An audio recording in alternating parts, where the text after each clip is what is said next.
Brief greetings. I greatly appreciate that. So I'm going to ask Diana to give brief greetings and then Assemblyman. Thank you. So I prepared a little talk, a lesson for the evening. Is it all right if I begin with it? I'm going to do the greetings first. Oh, okay. And then we're going to have a free-wielding discussion. What would you like me to read? No, just say who I am? Say who you are. Okay.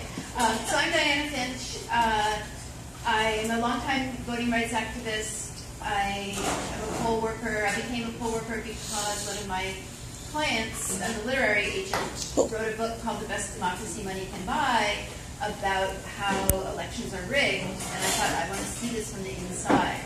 So I became a poll worker for that reason.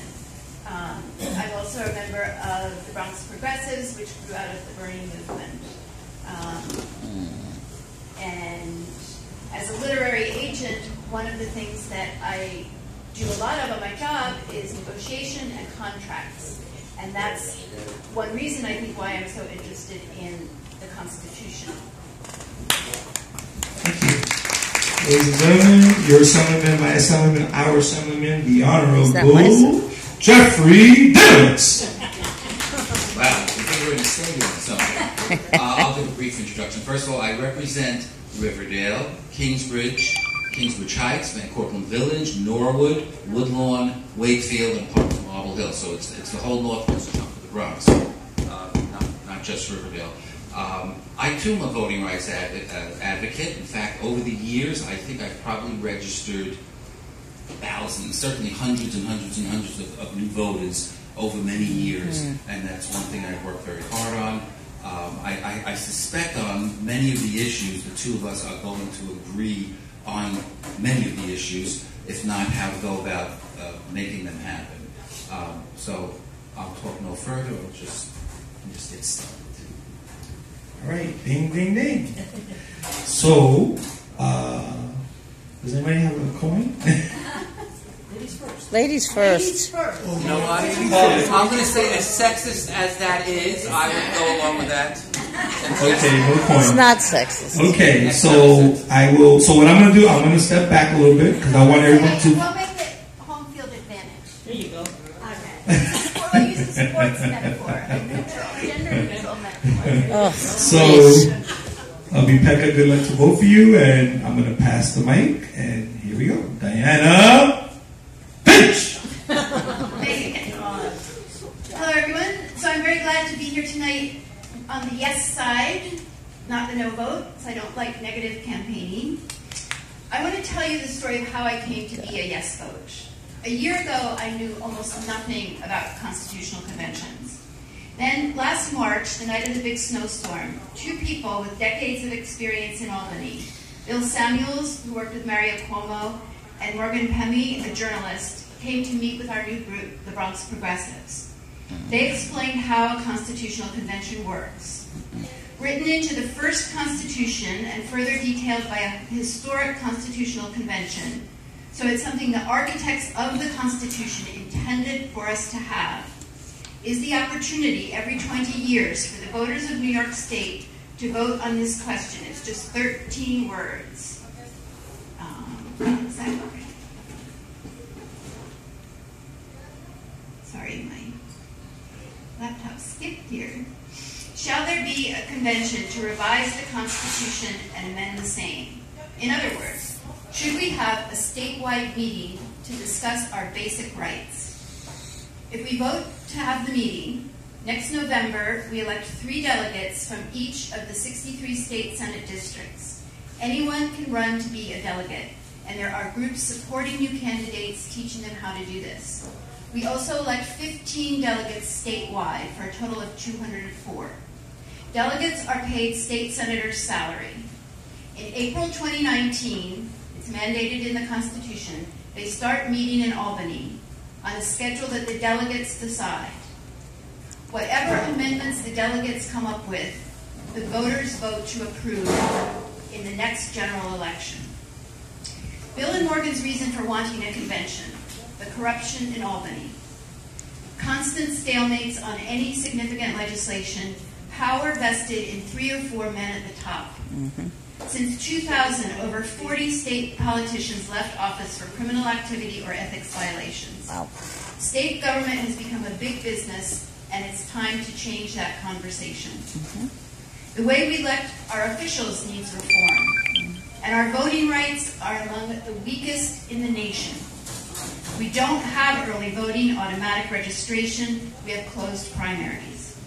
This results in a power grab for elected officials from the major parties, like the one Mr. Dinowitz has enjoyed.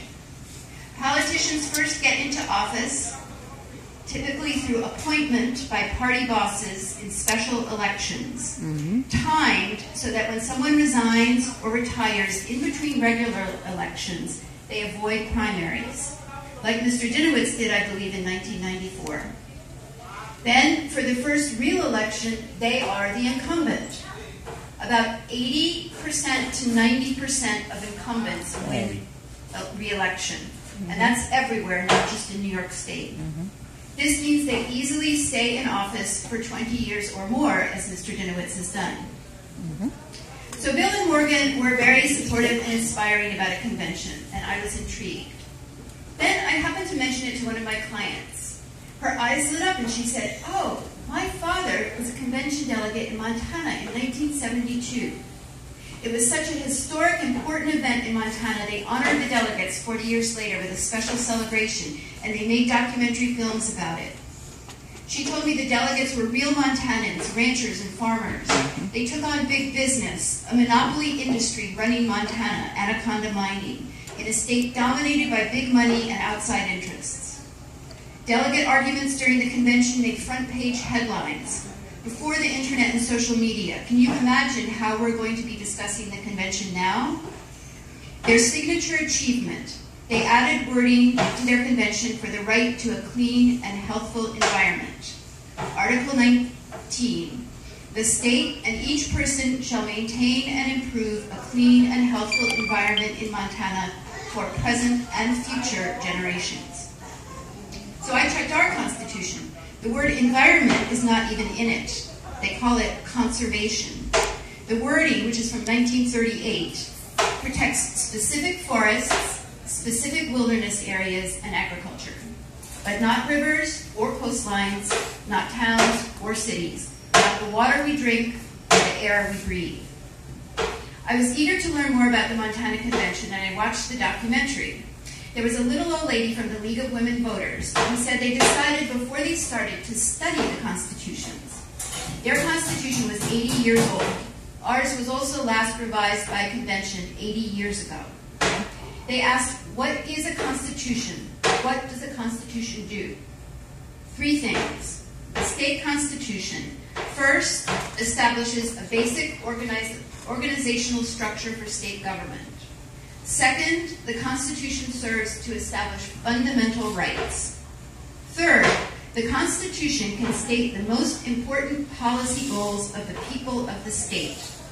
Issues of such great importance that the people seek to make them mandates on the legislature, rather than trust that these subjects will be dealt with through ordinary legislation.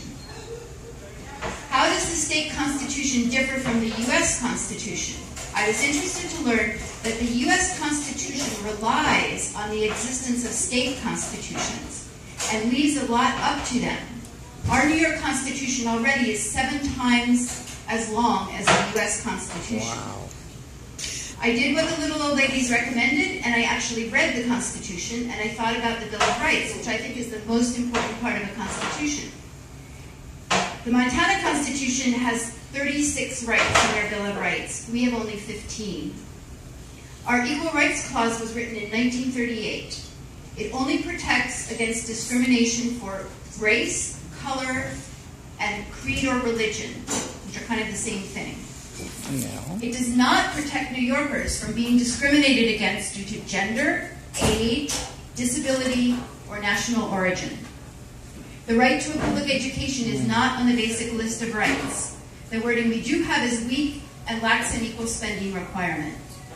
One of the results, city teachers are paid less than upstate teachers. Okay, so what about the concerns everyone has raised about a convention? Now I'm going to tell you what makes me really mad. When somebody forcefully insists that I do something or think a certain way, and I find out later that they base their argument on things that are not true, or they left out key factual information that doesn't support their argument. Over and over, I found out that this was what was happening with the no vote arguments. It even happened on the flyer announcing this meeting. The flyer says that either, it says, our state constitution can be amended by a proposal voted on by the legislature. Also, it can be amended by a convention.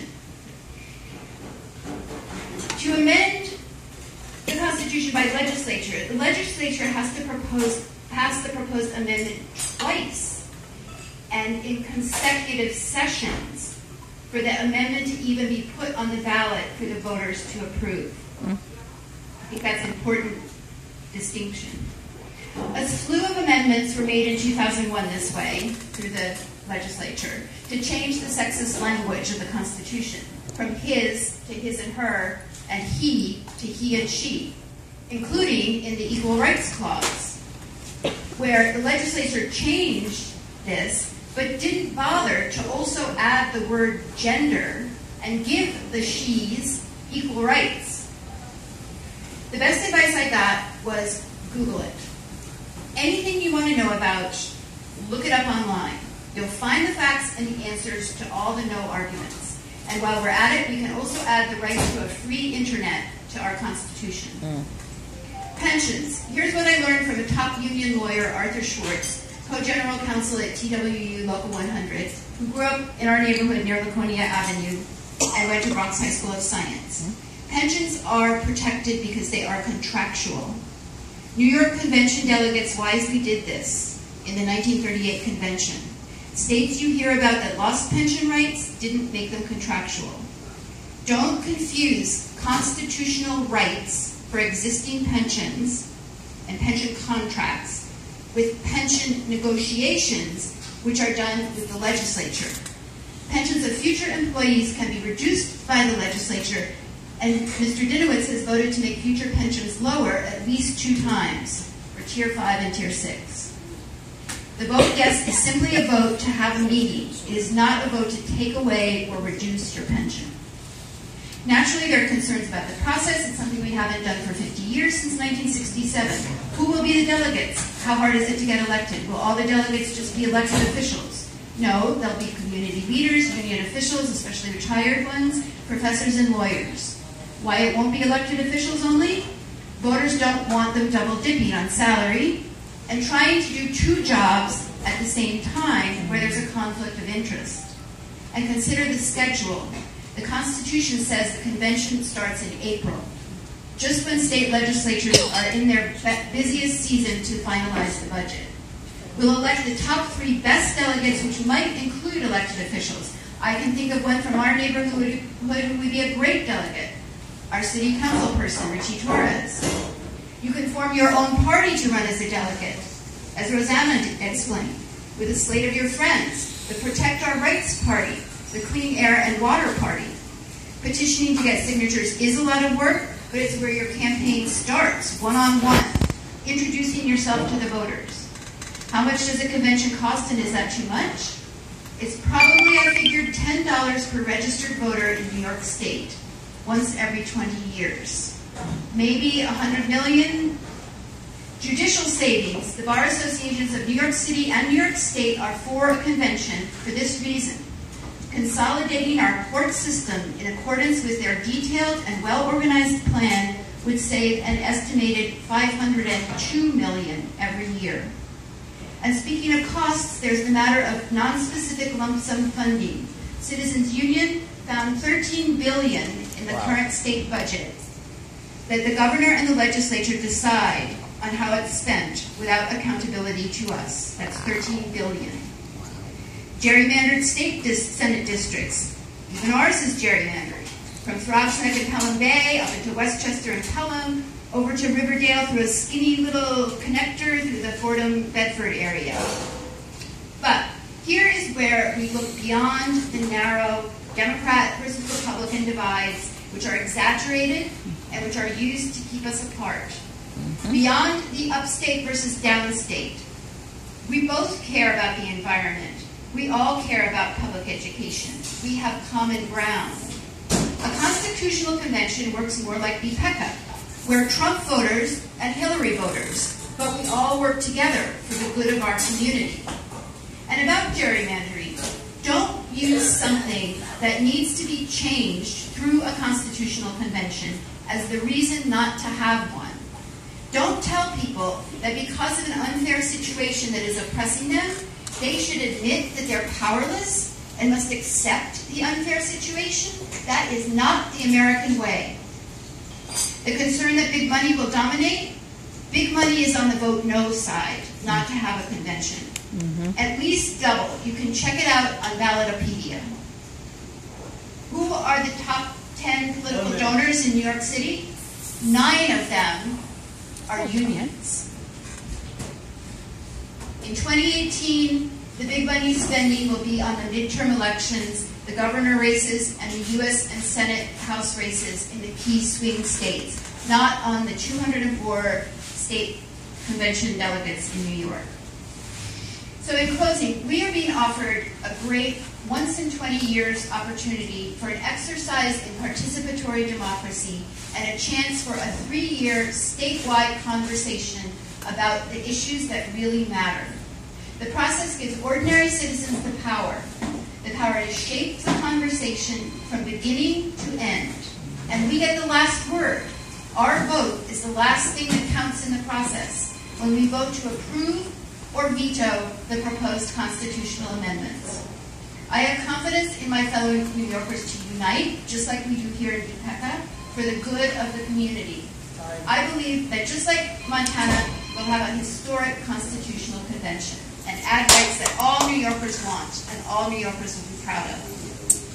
Woo! Diana! Hello! Diana's in the house! Assemblyman Jeffrey Dinowitz. Thank you.